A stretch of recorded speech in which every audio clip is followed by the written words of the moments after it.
The English had radar before we did. And before radar, if they're trying to spot airplanes coming in, they had people on the coastline with great big things that looked like megaphones that would gather sound into somebody's ear, and then they would hear these planes coming, and then they'd get on the phone and call and say, you know, some planes are coming in and get ready. Well, they invented radar, and they had radar before the Germans had radar, and they had radar before we, the Americans, had radar. Well, my dad, by this time, was an ensign, which is, I guess, the first rank in the officer rank after graduating from officer school in 1941. I think that said, in June or something like that. Of course, we got in the war in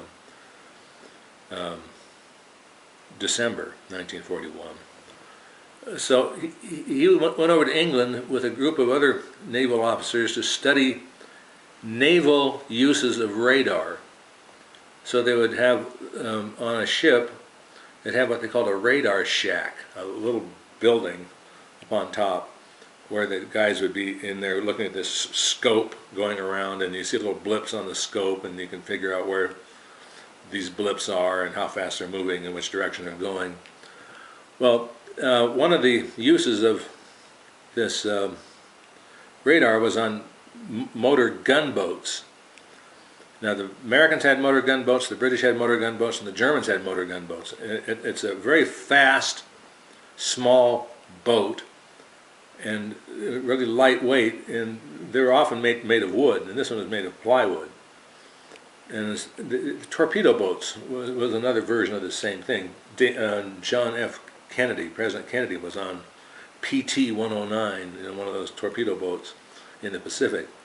Well, they took the torpedoes off and they just put more guns on these things, machine guns and stuff. So their job was to find and sink coastal shipping in occupied France. The Germans are trying to ship stuff down to some other part of France by ocean, because it's faster, you know, than other ways. And they would hug the shore. So what they would do is the British gunboats would go along next to these ships that they saw with the radar, and then they'd try to shoot them, you know, from out at sea, and they couldn't pin them in. The guns were not aimed by radar. You know, people had to kind of look at the radar and then figure out where that was and then shoot at it. Well, they had this really brilliant idea, the officers, or the Admiralty did, of having the gunboats get between the coastal shipping and the coast. So the gunboats are just about a mile off the shore. And then to shoot up all kinds of light, so that then they would silhouette the boats they wanted to sink, and then the big warships would be out there further out, and they'd shoot these German shipping. Of course, they lost about half their gunboats because they're sitting ducks. They're right off the shore, and you know, the Germans are nailing them because they're all lit up. Well, it wasn't on that journey, on that mission. It was some other mission where he's in a little radar shack on this plywood boat, smaller than a houseboat at Lake Powell, and there was a German gunboat right off to one side, and the British didn't know that, but my dad down in the radar shack did.